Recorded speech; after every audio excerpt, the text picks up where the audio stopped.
Hey everyone, welcome back. Are you still confused about when to use make, do, or have in English? Yeah, you are definitely not alone.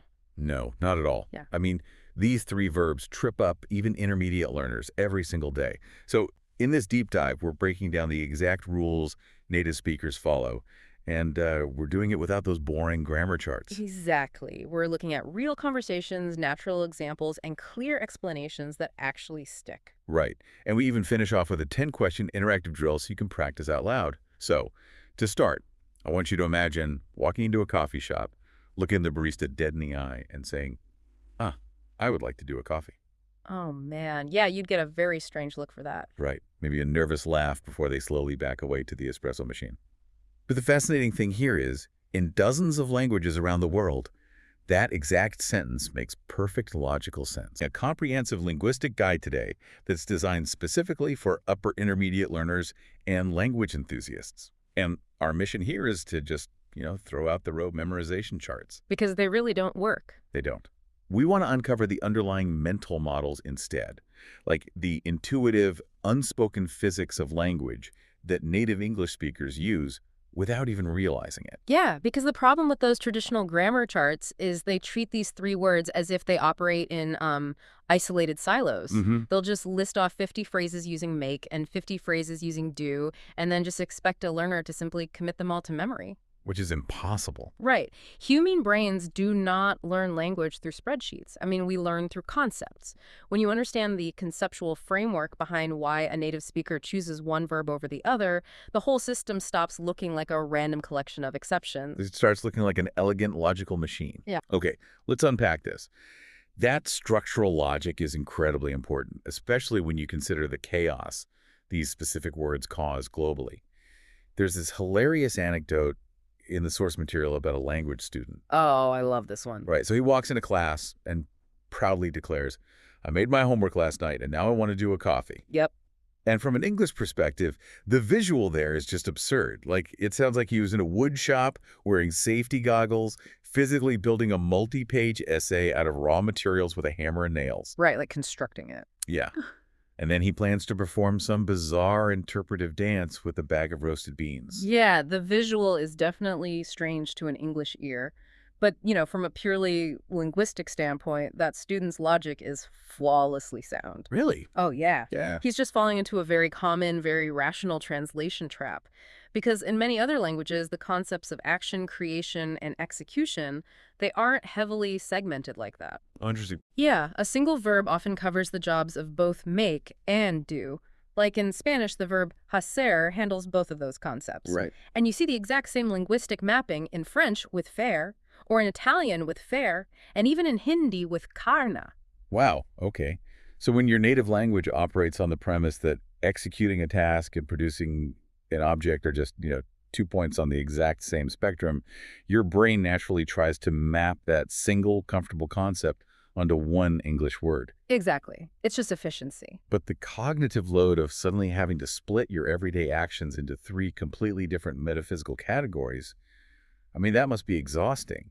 You're essentially forced to pause and ask yourself if you are creating reality, modifying reality, or experiencing reality just to order a breakfast pastry. Right. It forces the sort of philosophical categorization of really mundane events. And to navigate that without feeling like native speakers are just pulling words out of a hat, we really need to establish the first major pillar of our solution, which is the verb make. Okay, let's get into it. So the mental model to adopt here is the concept of creation or causation. When you use make, something new is coming into existence, or a specific action is causing a direct, undeniable result. Ah, so it operates like a strict physics equation. Yes. Cause leads directly to effect. So the most straightforward application is physical creation, right? Like, she made a beautiful cake, or they're making a documentary. Exactly. We aren't talking about the ongoing process of baking or the act of filming. Right, we're talking about the fact that a new physical or digital entity has just been birthed into the world. You took raw components like flour, sugar, footage, audio, and you forged a product that literally did not previously exist. Yeah, the physics equation analogy is just the perfect lens for this, especially when we move away from physical objects and start applying the rule to abstract creations. Okay, like what? Well, consider the phrase make a mistake. Oh, yeah. Many learners naturally try to use do a mistake because they view an error as a flawed action, like an activity. Which makes sense. It does, but English views a mistake as a tangible new complication that's been introduced into reality. Before you acted, the error did not exist. You produced it. Wow. Okay, that frames make a decision in the exact same light. You aren't just processing thoughts, you are forging a new path forward out of abstract options. The decision is a new product. Exactly. But I want to test this model with something a bit trickier from the source material. It's the concept of causing an emotion. Because if I say, that movie made me cry, I'm not creating tears in a laboratory. Right, you aren't creating them in a lab, but the physics equation actually still holds up perfectly here. The movie is the undeniable cause, right? Oh. And your emotional reaction, those physical tears, that's the direct effect. You didn't volunteer to cry. That external force compelled the result. Ah, I see. And this brings us to a highly nuanced linguistic structure known as the causative make. This is entirely the realm of force and compulsion. So, for example, the manager made me rewrite the report. The manager is the cause, and my lost weekend is the effect. But wait, what about the grammar there? Because if the manager forced the action, why don't we include the directional preposition? Like, why do we say made me rewrite instead of made me to rewrite? That is actually one of the most fascinating invisible markers of fluency in English.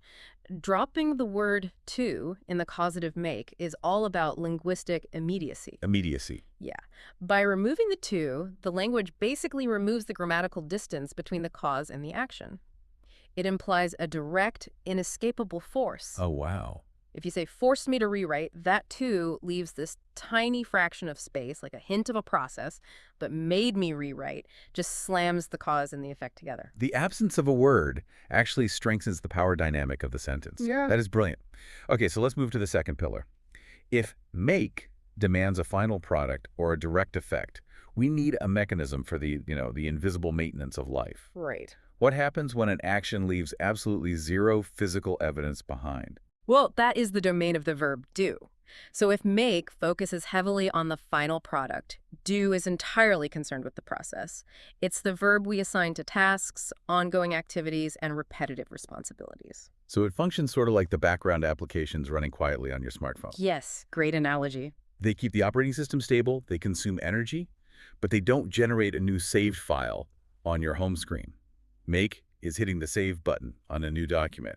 Do is the processor just keeping the screen lit. Spot on.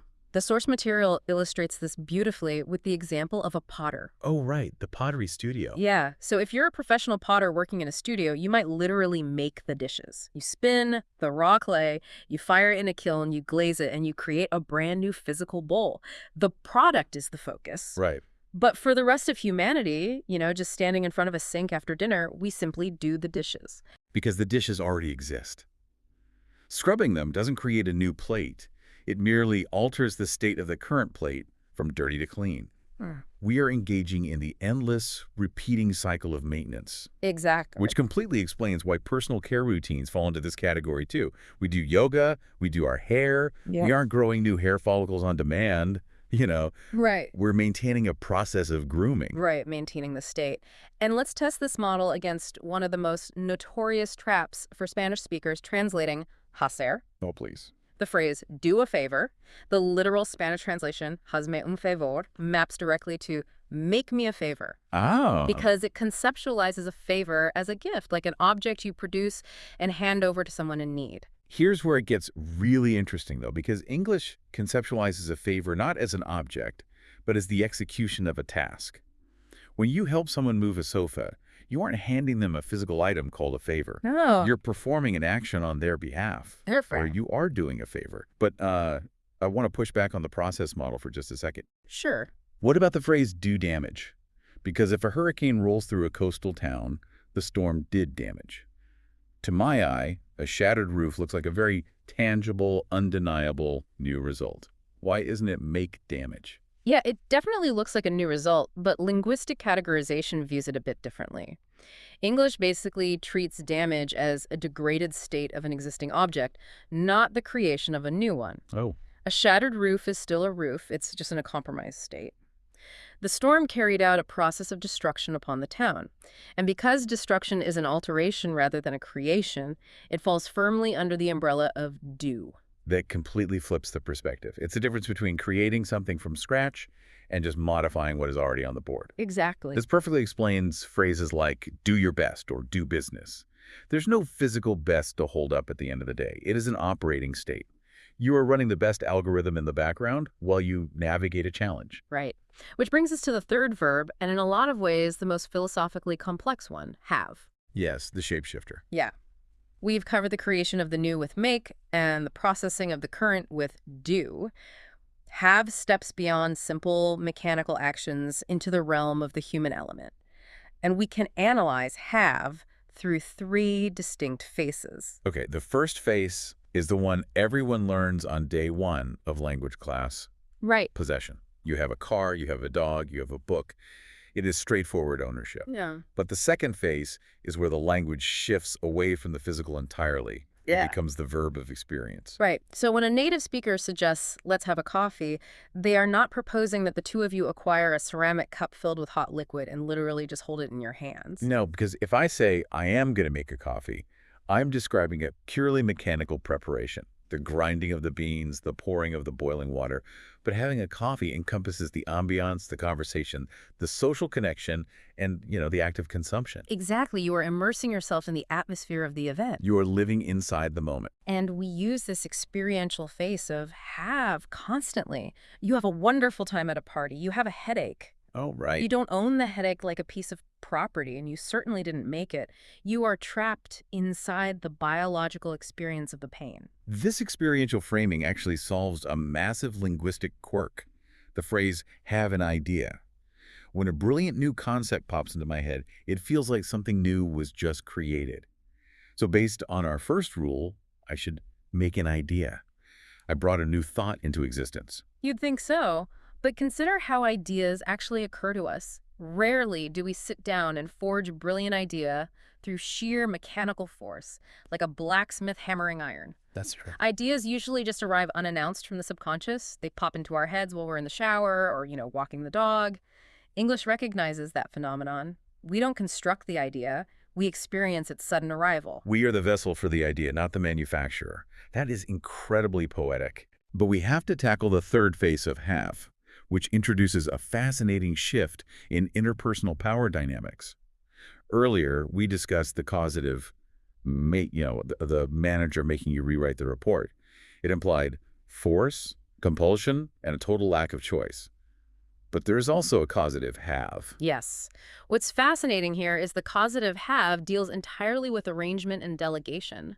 Think about the phrase, I had my house painted, or she had her hair cut. If I say, I had my house painted, I'm not claiming that I held a painter at gunpoint and forced them to apply a second coat of blue against their will. Let's hope not. Right.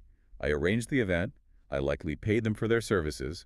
I delegated the task. Right, and the contrast between the two verbs reviews the underlying power structure of the relationship. If you make someone do something, you're acting as a dictator. You are overriding their agency completely. But if you have someone do something, you are acting as an architect. You're orchestrating the pieces on the board, usually through a mutually agreed upon transaction. A single, seemingly insignificant verb completely rewrites the social contract of the sentence. That's wild. Okay, let's put these mental models to a practical test. The source material provides a series of diagnostic scenarios, our 10-question drill, and we are going to run a stress test to see how our rules hold up under pressure. Listeners, play along out loud if you can. All right, let's do it. Let's take the daily routine of a teenager cleaning their room. Scenario 1. Every morning, she blanks her bed. Okay, so apply the models. Is she maintaining a process, or is there a newly created state? The answer is makes. She makes her bed. Now, a skeptical learner might argue that the bed already exists, so it should be a background maintenance task like doing the dishes. But making a bed is conceptually different. Oh, definitely. You are taking a chaotic pile of tangled sheets and blankets and forging a brand new state of geometric order. The neatness did not exist until you intervened. You produced order out of chaos. The physics equation holds up. Okay, scenario 2. The politician's speech blanked the audience furious. This loops right back to our emotional reaction rule. The answer is made. The speech was the undeniable cause. The fury in the crowd was the direct effect. The politician manufactured the anger just as surely as a factory manufactures a car. Okay, let's test the social dynamics. Scenario 3. He didn't want to fix the plumbing himself, so he blanked a professional look at it. The answer is had. He had a professional look at it. He is acting as the architect, not the dictator. He delegated the task to an expert without, employing tyranny. And the final scenario, no matter the outcome of the exam, she always tries to blank her best. The answer is do. She does her best. Mm. There is no physical best object to submit to the teacher alongside the test paper. Doing her best is the invisible, ongoing algorithm running in her mind while she answers the questions. It's pure process. Exactly. And analyzing language this way fundamentally changes how you engage with it. And it's also important to recognize that getting these wrong occasionally is just part of the learning curve. You don't do progress in language acquisition, you make progress. Because progress is a measurable new step forward that did not exist yesterday. You are producing advancement. So what does this all mean? Let's distill these frameworks down to their absolute essence. Sounds good. Rule 1. Make is the engine of creation and causation. You use it when a new entity is brought into the world or when an action forces an unavoidable result. Rule 2. Do is the machinery of process. It governs tasks, duties, and alterations where the focus is on the execution rather than a physical end product. Right. And Rule 3. Have is the realm of the human experience. It dictates ownership, our immersion into states of being, and our ability to architect events through delegation. 3 simple verbs functioning as the foundational load-bearing walls for entirely different conceptual universes. Exactly. So your challenge for today is to step out into the world and actively eavesdrop. Whether you are listening to an interview, watching a film, or sitting in a coffee shop, pay close attention to the verbs native speakers deploy in casual conversation. Do not just hear the words. Look for the physics equations, the background applications, and the architectural delegations operating beneath the surface. Once you start looking for that underlying logic, you really cannot unsee it. And, it invites a much larger, almost sociological question to ponder. Yeah. We've seen how deeply language categorizes our actions, right? So if English forces a speaker to constantly subconsciously distinguish between making a difference, which is bringing something new into reality, and merely doing their duty, which is framed as an invisible background chore, how might those tiny everyday verbs be quietly wiring the way we view our own personal agency in the world? Wow. Does our grammar dictate whether we see ourselves as passive maintainers of the status quo or active creators of our reality? That is a profound lens to look through. Thank you all for joining us on this exploration of the invisible machinery of English. We will be right here next time.